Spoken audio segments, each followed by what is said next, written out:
नमस्कार दोस्तों, फिर से स्वागत है आपका आपके ही चैनल में, आपके यूट्यूब परिवार में। तो आज वापस चर्चा करेंगे बड़ी इलायची की। आज अभी ये वीडियो जो बना रहा हूँ आपके लिए, उसके अंदर किसी तरह के कोई भाव की चर्चा नहीं है, क्योंकि बहुत लोग ये बात बोल रहे थे कि सर फसल तो ख़राब है लेकिन माल आएगा कितना, मतलब फसल ख़राब होने के बाद में कितनी क्वांटिटी भारत को में माल आएगी नेपाल से, और भारत की ही क्वांटिटी मतलब आसाम हो गया, अरुणाचल हो गया या फिर सिक्किम हो गया, कि यहाँ से कितना माल आएगा। और उस पर भी चर्चा करेंगे कि रियल में भारत में अपने माल बाज़ारों में लगता कितना है, मतलब कितनी क्वांटिटी जो है बाज़ार में सेल होती है बड़ी इलायची की, और इस बार अपने को मिलेगी कितनी। इससे आप भी अपनी गणित लगा पाएंगे कि आपको माल रखना चाहिए या फिर आपको बेच देना चाहिए, या फिर इसमें तेज़ी आएगी या फिर मंदी आएगी। ये गणित आप खुद लगा पाएंगे जो मैं आपको दूंगा। तो वीडियो में बने रहिएगा। चैनल पर नए आए हैं तो चैनल को सब्सक्राइब कर लीजिएगा, वीडियो पसंद आए तो लाइक कर दीजिएगा, और लगता हो वीडियो शेयर के लायक है तो शेयर करना मत भूलिएगा।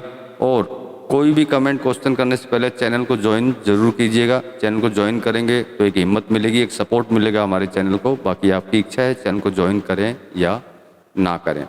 तो देखिए, सबसे पहले तो आपको बता देता हूँ, नेपाल के अंदर इस टाइम में बहुत अच्छी क्वांटिटी के अंदर माल होता है, लेकिन इस बार मतलब एक इतिहास रचा है कि नेपाल के पास में सिर्फ 5,000 से 7,000 ही बैग्स हैं वहाँ पे उनके पास।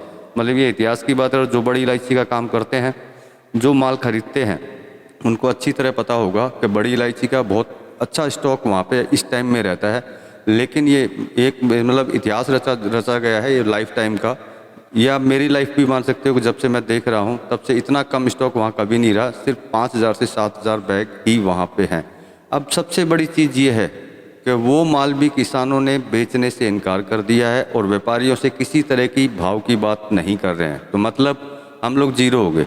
मतलब वहाँ माल है, 5 से 7,000 बैग हैं, लेकिन वो भारत में नहीं आएंगे क्योंकि वो किसी तरह की भाव की बात करना ही नहीं चाहते, और वो माल भारत में प्रेजेंट टाइम में देना ही नहीं चाहते। तो मतलब इसके अंदर अपनी गणित खत्म होगी, क्योंकि वो भी 5 से 7,000 जो बैग हैं उनके पास में, वो भी भारत नहीं आएंगे।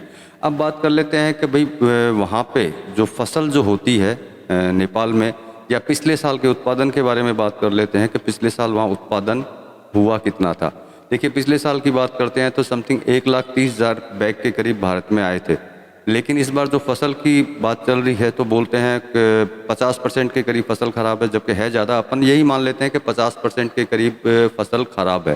तो 50% फसल को अगर ख़राब मानते हैं तो 65,000 बैग आने चाहिए, लेकिन ये 5,000 7,000 बैग देने से भी इनकार कर रहे हैं। तो अभी हम लोग इस चीज़ का भी अंदाज़ा नहीं लगा सकते कि ये 65,000 बैग जो नई क्रॉप में निकलेंगे ये हम लोगों को देंगे या नहीं देंगे, और देंगे तो किस भाव में देंगे। इस चीज़ पे आप भी विचार कर सकते हैं कि ये किस भाव के अंदर देंगे। नीचे मंदी में तो देने से रहे, क्योंकि उनके पास ऑलरेडी माल कम है और माल आएगा भी कम, तो निश्चित बात है कि वो तेज़ी में ही देंगे।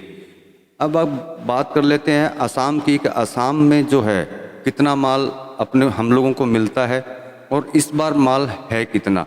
तो देखिए, असम से नॉर्मली जब भी असम के सीज़न की बात करते हैं, असम मतलब ये नॉर्थ ईस्ट रीजन हो गया, उत्तर पूर्व भारत, तो 40,000 बैग 40 से 50,000 बैग के करीब यहाँ उत्पादन होता है, और वो हमेशा हर साल जाता है हमेशा के लिए। लेकिन इस बार जो है 25,000 बैग से भी कम की आशा की जा रही है। हो सकता है 25,000 हो जाएं। 25,000 बैग के करीब होने की आशा उसमें हो रही है कि 25,000 बैग के करीब आएंगे।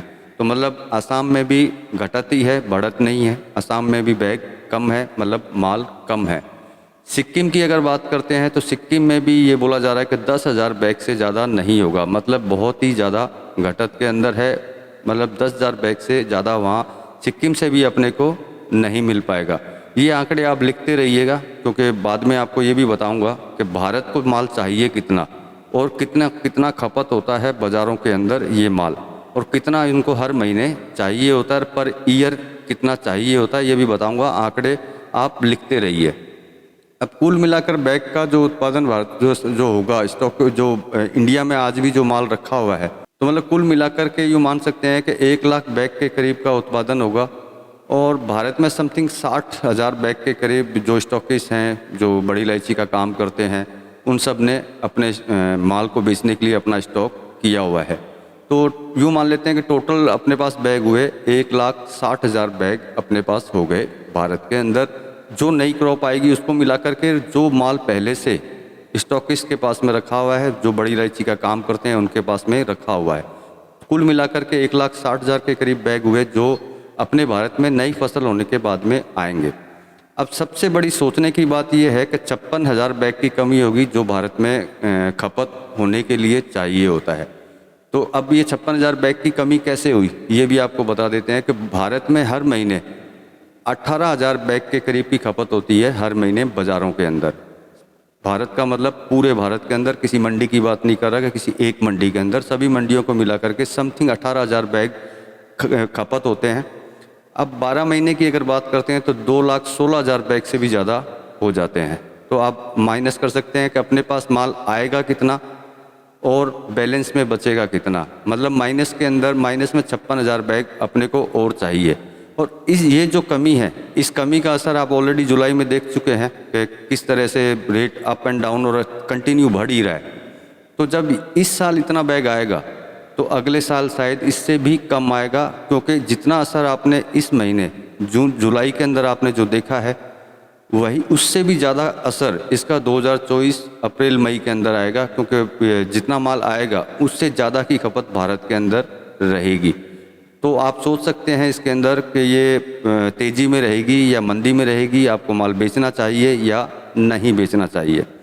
अब सबसे बड़ी चीज़ आपको बता देता हूँ, माल कम आने की वजह और भी है एक कारण जो आपने शायद सोचा भी नहीं होगा और शायद आपको पता भी नहीं होगा। अगर पता हो तो कमेंट्स करके ज़रूर बताइएगा कि इस बार जो अदरक है, अदरक का नाम क्यों ले रहा हूँ पूरा सुनिएगा जब आपको पता चल जाएगा।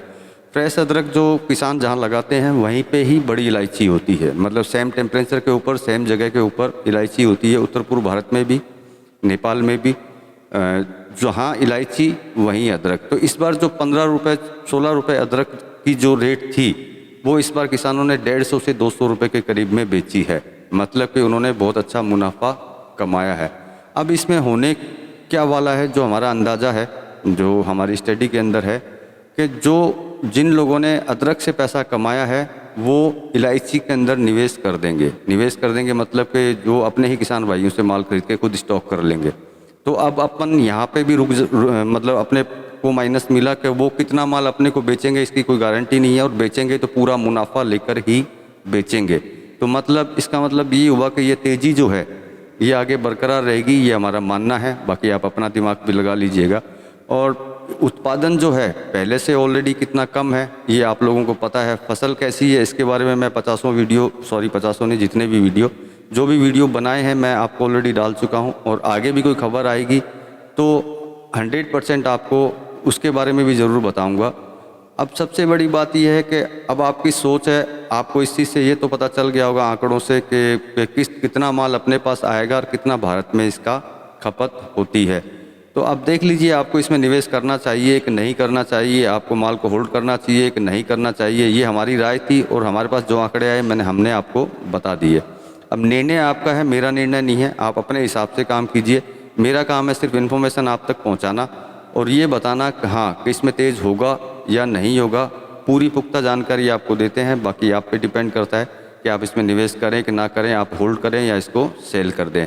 दोस्तों ये वीडियो बनाने का मेरा मतलब सिर्फ इतना ही था, तात्पर्य इतना ही था कि आप तक ये इन्फॉर्मेशन पहुंचा दूं कि इस बार अपने पास माल पहुंचेगा कितना। एक आंकड़ा है, हो सकता है मैं गलत भी हो जाऊं, लेकिन जहां तक है मुझे लग नहीं रहा कि गलत होऊंगा। अगर गलत होऊंगा तो अलग बात है, बाकी लगता नहीं। थोड़े बहुत बैग ऊपर नीचे हो सकते हैं, हो सकता है जितना हमने बोला उससे ज़्यादा आ जाए, लेकिन उतना माल नहीं आएगा, ये आपको ही पता है। तो दोस्तों इस वीडियो में तो इतना ही, मिलेंगे अगले वीडियो में। अगर कोई अच्छी इन्फॉर्मेशन आई आप लोगों के लिए तो इन्फॉर्मेशन के साथ में हाजिर होंगे। और यहाँ तक अगर वीडियो देख लिया है तो चैनल को ज्वाइन करके ही जाइएगा। वीडियो पसंद आया हो तो लाइक कर दीजिएगा, और किसी भाई को लगता हो कि वीडियो शेयर करना चाहिए तो वीडियो को शेयर भी कर दीजिएगा। मिलते हैं अगले वीडियो में अगली इन्फॉर्मेशन के साथ, तब तक के लिए धन्यवाद।